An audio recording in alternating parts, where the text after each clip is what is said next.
Method जिसे हम कहते हैं टर्नओवर मेथड, कि जहाँ पर जो हम प्रॉफिट कैलकुलेट करते हैं टिकिस्ट पार्टनर का till the date of death, कि जिस डेट को उसकी डेथ हुई है ओपनिंग डेट से उस डेट तक का प्रॉफिट कैलकुलेट करने के 3 मेथड है। उस तीनों मेथड में फर्स्ट मेथड है सेल्स मेथड, जिसे हम टर्नओवर मेथड भी बोलते हैं। अब इस मेथड के अंदर क्वेश्चन के अंदर आपको कुछ इंफॉर्मेशन गिवन होगी, उसी इंफॉर्मेशन के बेसिस पर आप जो है वो प्रॉफिट या लॉस कैलकुलेट कर पाओगे।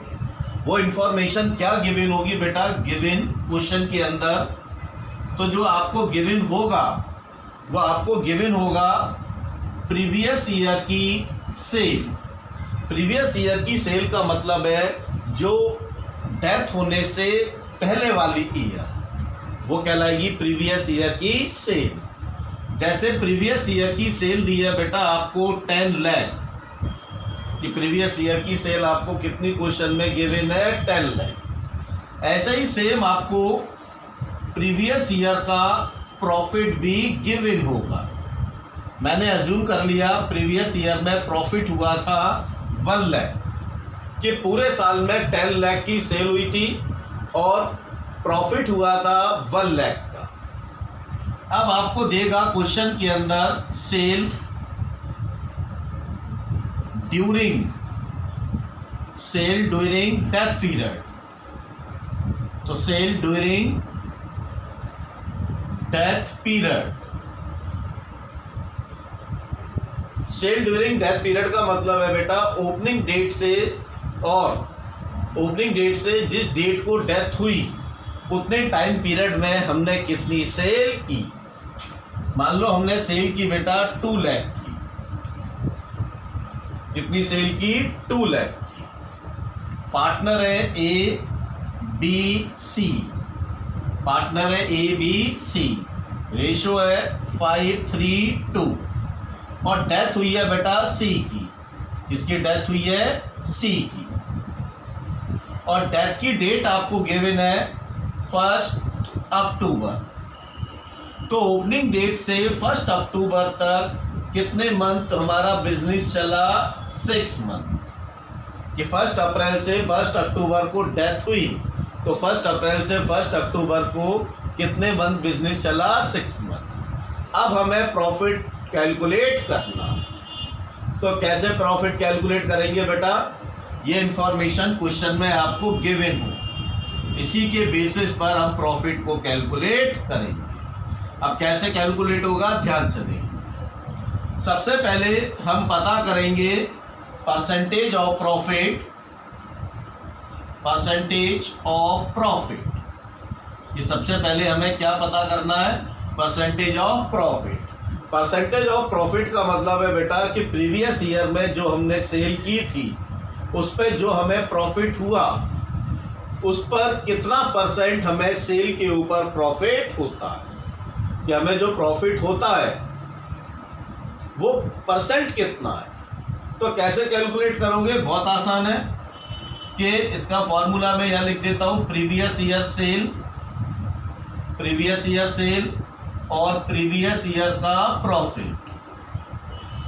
प्रीवियस ईयर की सेल, प्रीवियस ईयर का प्रॉफिट मल्टीप्लाई कर दें हम 100 से, तो ये परसेंटेज आ जाएगी कि जो भी हम सेल करते हैं उसके ऊपर कितना परसेंट हमें प्रॉफिट होता है। इस इंफॉर्मेशन के बेसिस पर जो सेल हुई है वो सेल हुई थी प्रीवियस ईयर में 10 लाख, और उस सेल के ऊपर प्रॉफिट हुआ था हमें 1 लाख का।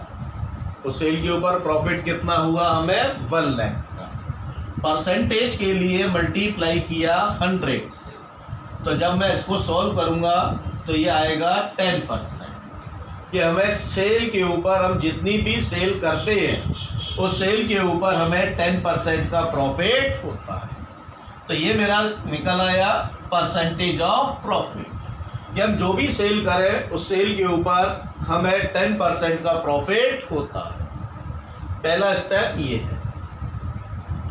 अब दूसरे स्टेप के अंदर हम प्रॉफिट निकालेंगे इस 6 मंथ का, अब जो 6 मंथ का प्रॉफिट हुआ है इसके ऊपर हम निकालेंगे जिस पार्टनर की डेथ हुई है, सी शेयर ऑफ प्रॉफिट, कि भाई सी जिसकी डेथ हुई और इस 6 मंथ के अंदर जो भी सेल हुई उसके अंदर सी को कितना शेयर मिलेगा। ठीक है, तो यहां पर जो सेल हो रही है बेटा, सेल कितनी हो रही है 6 मंथ के अंदर, 2 लाख की। तो 6 मंथ में हमने सेल कितनी की, 2 लाख की। कितना परसेंट हमें प्रॉफिट होता है, 10%।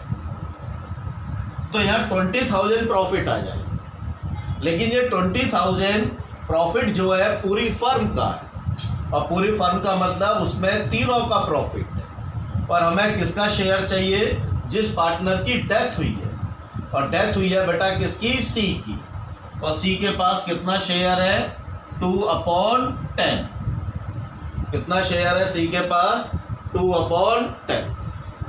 तो जब आप इसको सॉल्व करोगे तो ये सॉल्व करके आ जाएगा बेटा 20,000, और 20,000 का 2/10 तो ये आएगा 4,000। ये 4,000 सी के शेयर का प्रॉफिट है उस 6 मंथ का, जो 6 मंथ के अंदर सेल हुई थी 2 लाख। तो ये 4,000 का प्रॉफिट भी सी को मिलना चाहिए। ये जो 4,000 की जब हम एंट्री करेंगे तो ये एंट्री बेटा किस नाम से की जाएगी वो भी समझ लो। ये एंट्री की जाएगी P&L सस्पेंस अकाउंट के नाम से। किस नाम से एंट्री की जाएगी, P&L मतलब profit and loss suspense account के नाम से। ये जो सस्पेंस वर्ड आ रहा है, सस्पेंस वर्ड इसलिए आता है क्योंकि ये जो हमने प्रॉफिट कैलकुलेट किया है ये 100% एक्यूरेट प्रॉफिट नहीं है, एक एवरेज बेसिस का प्रॉफिट है। 100% जो मैंने इससे पहले बताया कि भाई आपको लेजर क्लोज करने होंगे, ट्रायल बैलेंस बनाना होगा, ट्रायल बैलेंस के बाद ट्रेडिंग P&L बनाओगे तब निकलता है। तो ये इसलिए हम एंट्री किससे करेंगे, P&L सस्पेंस। तो ये इसका फर्स्ट मेथड है। Based on previous year profit. तो सेकंड मेथड है वो है based on previous year profit. तो यहां पर हम किसको बेस मानते हैं, प्रीवियस ईयर के प्रॉफिट को बेस मानते हैं। तो क्वेश्चन के अंदर आपको अब गिवन क्या होगा, तो क्वेश्चन के अंदर आपको गिवन होगा प्रीवियस ईयर का प्रॉफिट। क्या गिवन होगा, प्रीवियस ईयर का प्रॉफिट, कि जिस ईयर में डेथ हुई उसकी पिछले साल का पूरे ईयर का प्रॉफिट आपको गिवन होगा। अब यह लॉजिक क्या है कि भाई प्रीवियस ईयर के प्रॉफिट को हम क्यों लेते हैं। यहाँ पर लॉजिक ये दिया गया कि भाई कोई भी बिजनेस या कोई भी फर्म जितना प्रॉफिट उसने प्रीवियस ईयर में अर्न किया है तो उसकी कोशिश होती है कि अगले नेक्स्ट ईयर में कम से कम इतना या इससे ज़्यादा प्रॉफिट हमें अर्न करना है। कभी ये नहीं सोच होती है, थिंकिंग नहीं होती है कि भाई हमें अगले साल में प्रीवियस से कम कमाना है। ये थिंकिंग होती है कि प्रीवियस में जो अर्न किया उसके नेक्स्ट ईयर में ज़्यादा नहीं तो कम से कम उतना तो हमें प्रॉफिट अर्न करना है, और कोशिश हमेशा ज़्यादा की होती है। तो यहाँ पे हम एज्यूम करते हैं कि भाई ज़्यादा नहीं अर्न होगा तो कम से कम उतना प्रॉफिट तो अर्न होगा। तो यहाँ पर इसीलिए हम प्रीवियस ईयर के प्रॉफिट को अज्यूम करते हैं। अब मैं एक छोटा सा क्वेश्चन बना देता हूँ कि भाई 3 पार्टनर है A, B, C, तीनों के रेशियो है 5:3:2, तीनों के रेशियो है 5:3:2। अब यहाँ पे बेटा मान लो अज्यूम कर लेता हूँ डेथ किसकी हो गई, B की, और डेथ हुई है 1 अक्टूबर।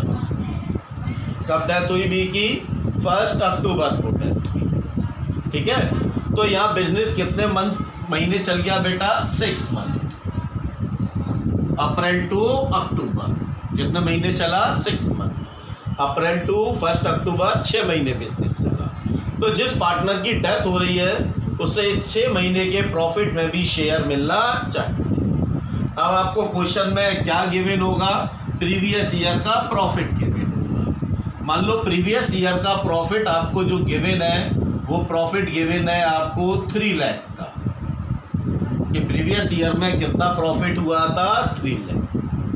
अब आपको कैलकुलेट करना है कि जो बी है जिसकी डेथ हुई है उसको इस 6 मंथ में कितना उसके हिस्से में प्रॉफिट आएगा, और यह प्रॉफिट किसके बेस पे कर रहे हैं, प्रीवियस ईयर पे।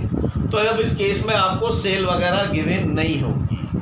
अब कैसे कैलकुलेट करेंगे, तो B base share of profit,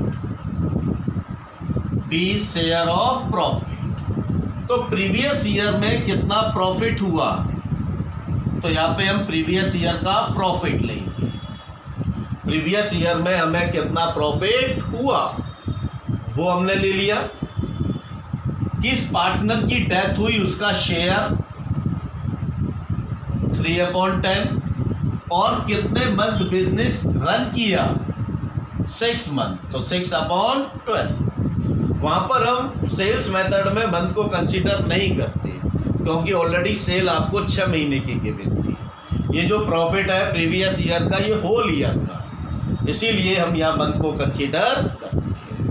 अब वैल्यू रख दो, तो प्रीवियस ईयर की सेल है 3 लाख, शेयर है डिकीस्ट पार्टनर का 3/10, और 6 मंथ हमारा बिजनेस चला है। कितने मंथ बिजनेस चला है, 6 मंथ। तो बेटा 0 से 0 कट गया, 6 2 जा 12, और 30,000 को मल्टीप्लाई करोगे 15,000, और 15,000 मल्टीप्लाई 3 45,000। तो कितना प्रॉफिट मिलेगा बेटा उसको, 45,000 प्रॉफिट मिलेगा इसको, बी को जिसकी डेथ हुई है। आ गया समझ में, ये आसान है और ज़्यादातर इसी मेथड को हम यूज़ करते हैं।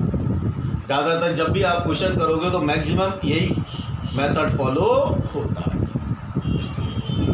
कितनी हो